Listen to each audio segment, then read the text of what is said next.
Je sais pas vous, mais moi, à la veille de Noël, ma mère avait pour habitude de faire les 13 desserts. Mais savez-vous, qu'est-ce que vraiment les 13 desserts? Eh bien, je vais tout vous dire aujourd'hui.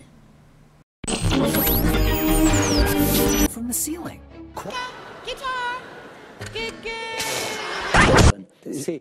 Je ne prendrai pas ce chiffre pour dire que c'est un échec. Ça n'a pas marché. J'avais une famille qui comptait 9 personnes et je suis le seul et unique survivant.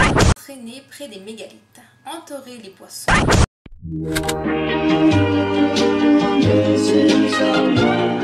Jusque dans les années 1920, il n'existait aucun texte qualifiant les desserts provençaux de Noël. Ils le sont simplement depuis le début du XXe siècle. La première mention des 13 desserts n'apparaît qu'en 1925, dans un numéro spécial de Noël dans le journal. Un écrivain d'Aubagne, le docteur Joseph Follen, affirme « Voici une quantité de friandises, de gourmandises, les 13 desserts. Il en faut 13, oui, 13. Pas plus, si vous voulez, mais pas un de moins. » Dans son énumération, vient en tête les 4 mendiants, qui doivent servir pour faire le nougat du pauvre ou le nougat des capucins. Les 4 mendiants font partie de la composition des 13 desserts en Provence. Ces fruits secs représentent les différents ordres religieux ayant fait vœu de pauvreté. Noix ou noisettes pour les carmes, figues sèches pour les franciscains, amandes pour les dominicains et raisins secs pour les augustins. Suivent les figues, les amandes, les pistaches et les raisins muscats.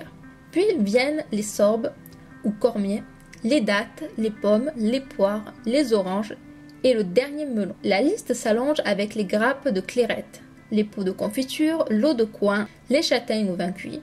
Puis arrivent les desserts de tradition.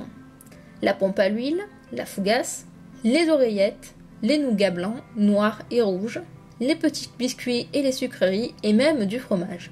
En fonction des régions, des cantons, des villes et même des familles, la composition varie. Il en a été compté plus de 55 compositions différentes. À la fin de la veillée, la tradition veut que le repas fini soit laissé en place, y compris les miettes qui parsèment la table. Ces restes sont censés servir de nourriture aux esprits qui rôdent dans la maison ou aux défunts de la famille.